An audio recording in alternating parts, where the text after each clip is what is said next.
வணக்கம், welcome to the channel recipes desk. இன்றைக்கி நம்ம மஷ்ரூம் மஞ்சூரியன் எப்படி செய்கிறதுன்னு பார்க்கலாம்.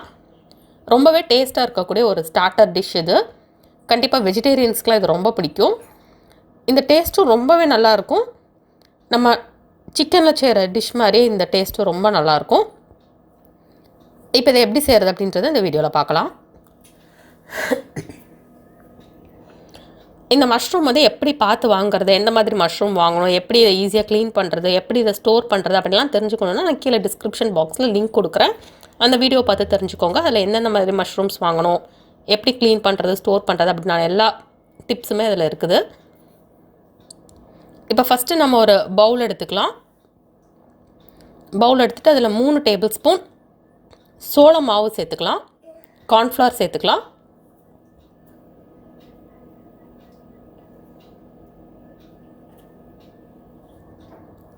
நெக்ஸ்ட் இதில் கோதுமை மாவு இல்லைனா மைதா மாவு எதனாலும் சேர்த்துக்கலாம், 2 டேபிள் ஸ்பூன் சேர்த்துக்கலாம். நெக்ஸ்ட் இதில் தேவைக்கு ஏற்ற மாதிரி உப்பு சேர்த்துக்கலாம்.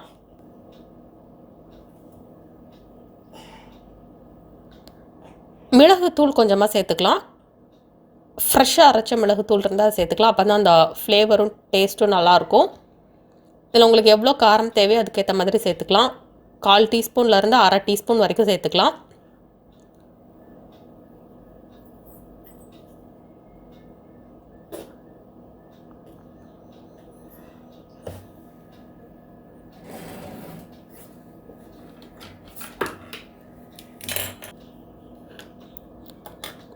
நெக்ஸ்ட் இதில் 1 டேபிள் ஸ்பூன் வத்தல் தூள் சேர்த்துக்கலாம். இப்போ இதில் கொஞ்சமாக தண்ணி சேர்த்துக்கலாம். தண்ணி சேர்த்துட்டு இதை மிக்ஸ் பண்ணிடலாம்.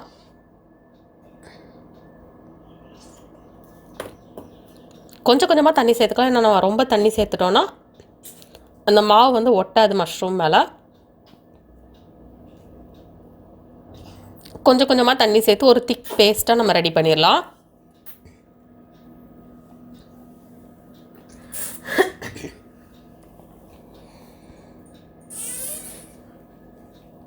உங்களுக்கு இதில் நல்ல ஒரு பிரைட் ரெட் கலர் வேணும் இந்த மஞ்சூரியனில் அப்படின்னா நீங்கள் கொஞ்சமாக ஒரு பிஞ்ச் ரெட் ஃபுட் கலர் சேர்த்துக்கலாம்.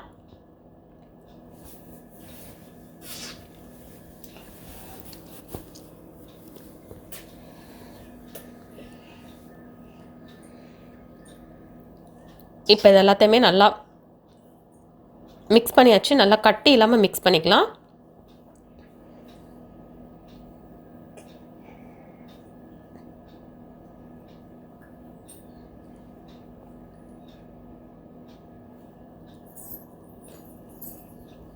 இப்போ நம்ம மஷ்ரூமை கழுவி எடுத்து வச்சுக்கலாம்.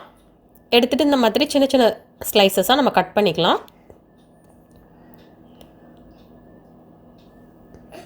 நான் இதில் ஒரு பேக்கெட் மஷ்ரூம் யூஸ் பண்ணியிருக்கேன். இப்போ நம்ம நறுக்கி வச்சுருக்கிற மஷ்ரூம் எல்லாத்தையுமே இது கூட சேர்த்துடலாம். சேர்த்துட்டு இது எல்லாத்தையுமே நல்லா மிக்ஸ் பண்ணிடலாம்.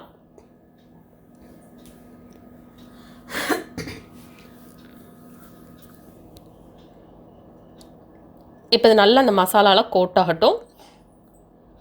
அதுக்கப்புறம் இதை ஒரு 10 நிமிஷம் நம்ம அப்படியே வச்சிடலாம். அதுக்கப்புறம் நம்ம இதை ஃப்ரை பண்ண ஆரம்பிக்கலாம்.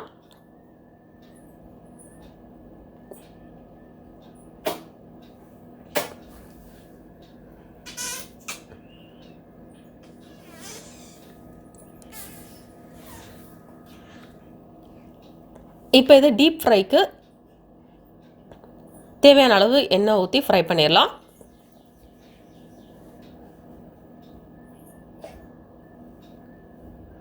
நம்ம கொஞ்சம் கொஞ்சமாக சேர்த்து இதை ஃப்ரை பண்ணி எடுத்துடலாம்.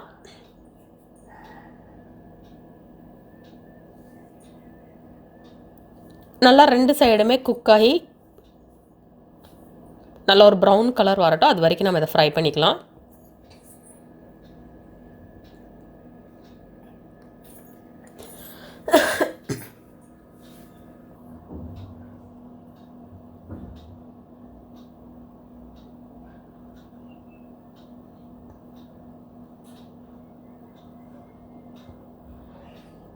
இப்போ 2 சைடுமே நல்லா ஃப்ரை ஆயிடுச்சு.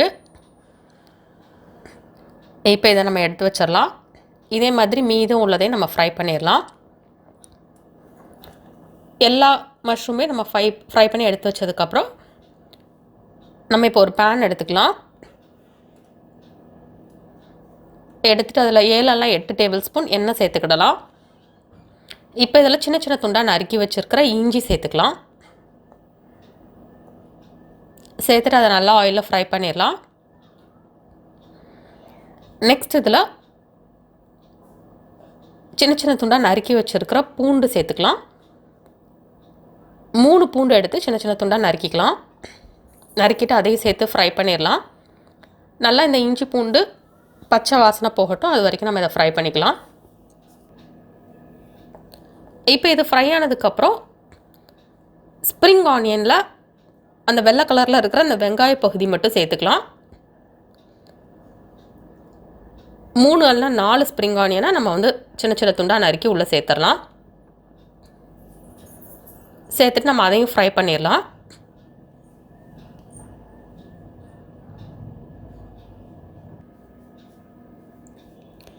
நெக்ஸ்ட் இதில் குடமிளகாய் எடுத்து சின்ன சின்ன துண்டாக நறுக்கி சேர்த்துக்கலாம்.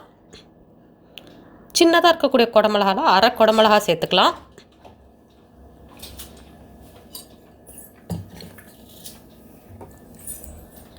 சேர்த்துட்டு அதையும் நல்லா ஃப்ரை பண்ணிடலாம்.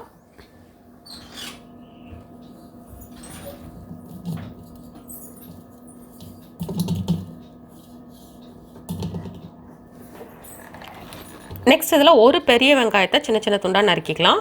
நறுக்கி அதையும் நம்ம சேர்த்துடலாம்.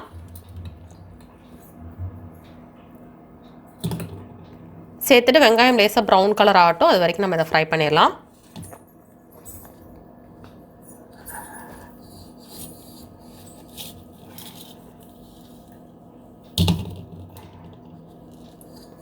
இப்போ நம்ம டிஷ்ஷுக்கு தேவையான அளவு உப்பு சேர்த்துடலாம். நம்ம ஆல்ரெடி மஷ்ரூமை வந்து ஃப்ரை பண்ணுறப்ப அதில் உப்பு சேர்த்துட்டு, அதனால் இதில் வந்து மீதம் உள்ளதுக்கு மட்டும் உப்பு சேர்த்தா போதும்.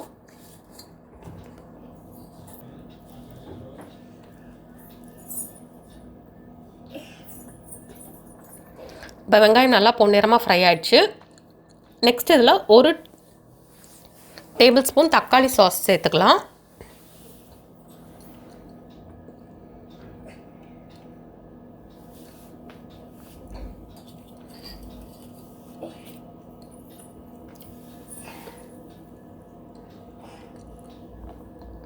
நெக்ஸ்ட் இதில் 1 டேபிள் ஸ்பூன் சோயா சாஸ் சேர்த்துக்கலாம்.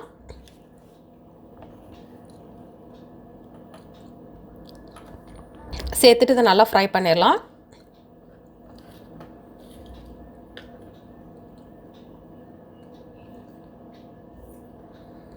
நெக்ஸ்ட் இதில் 1 டேபிள் ஸ்பூன் கார்ன்ஃப்ளவர் மாவு கூட கொஞ்சமாக தண்ணி சேர்த்து மிக்ஸ் பண்ணிக்கலாம். கட்டி இல்லாமல் மிக்ஸ் பண்ணிவிட்டு அதை நம்ம சேர்த்துடலாம். சேர்த்துட்டு இப்போ இதையும் நல்லா இந்த மாதிரி கிண்டி விட்டுடலாம்.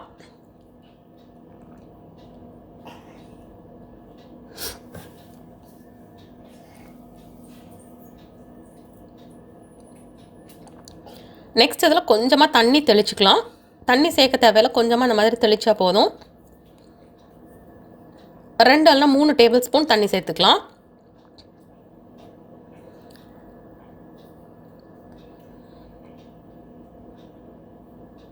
லைட்டான அந்த செமி கிரேவி கன்சிஸ்டன்சி வர்றதுக்காக நம்ம கொஞ்சமாக தண்ணி சேர்த்துக்கலாம். ட்ரையாக வேணும் அப்படின்னா நம்ம வந்து இப்போ மஷ்ரூம் சேர்த்து மிக்ஸ் பண்ணுறப்போ நல்லா மிக்ஸ் பண்ணிடலாம். அதுக்கப்புறம் ட்ரை ஆயிரும். இல்லை செமி கிரேவியில் வேணும் அப்படின்னா நீங்கள் வந்து கொஞ்சமாக இந்த மாதிரி கன்சிஸ்டன்சி இருக்கிறப்ப ஆஃப் பண்ணிடலாம். இப்போ இதில் ஃப்ரெஷ்ஷாக இருக்கக்கூடிய மிளகு தூள் சேர்த்துக்கலாம். 1/2 டீஸ்பூன்லேருந்து 1 டீஸ்பூன் வரைக்கும் சேர்த்துக்கலாம். இது ஃப்ரெஷ்ஷாக அரைச்சது இருந்தது அப்படின்னா அந்த டேஸ்ட்டு ஸ்மெல் எல்லாமே நல்லாயிருக்கும். இப்போ அதை சேர்த்துட்டு மிக்ஸ் பண்ணிடலாம். நெக்ஸ்ட் இதில் நம்ம டீப் ஃப்ரை பண்ணி வச்சுருந்தா மஷ்ரூம் சேர்த்து மிக்ஸ் பண்ணிடலாம்.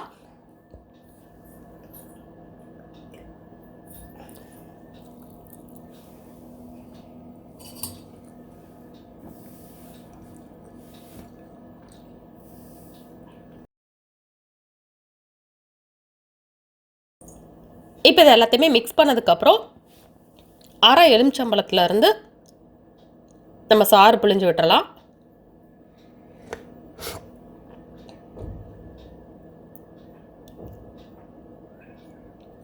புழிஞ்சு விட்டுட்டு இதை நல்லா மிக்ஸ் பண்ணிடலாம். இது வந்து ஸ்டவ் ஆஃப் பண்ணதுக்கப்புறம் தான் நம்ம வந்து சேர்த்துக்கணும். சூட்டோட எலுமிச்சம்பழம் சேர்க்கக்கூடாது. ஆஃப் பண்ண உடனே சேர்த்துட்டு லாஸ்ட்டாக ஸ்ப்ரிங் ஆனியனில் உள்ள அந்த பச்சை பாகத்தில் வந்து கொஞ்சமாக கட் பண்ணி நம்ம உள்ளே சேர்த்து மிக்ஸ் பண்ணிடலாம். இப்போ நமக்கு சுவையான மஷ்ரூம் மஞ்சூரியன் ரெடி ஆயிடுச்சு. இந்த ரெசிபி நீங்கள் வீட்டில் ட்ரை பண்ணி பாருங்கள். இந்த ரெசிபி உங்களுக்கு பிடிச்சிருந்தா நான் லைக் பட்டன் கிளிக் பண்ணுங்கள். உங்கள் ஃப்ரெண்ட்ஸோட இந்த ரெசிபியை ஷேர் பண்ணுங்கள். மறக்காமல் இந்த சேனலுக்கு சப்ஸ்கிரைப் பண்ணிவிட்டு பக்கத்தில் இருக்கிற பெல் ஐக்கான் ப்ரெஸ் பண்ணிக்கோங்க. இந்த ரெசிபியை ட்ரை பண்ணிவிட்டு எப்படி வந்திருக்கு அப்படின்றத கீழே உள்ள கமெண்ட்ஸ் பாக்ஸில் மறக்காமல் சொல்லுங்கள்.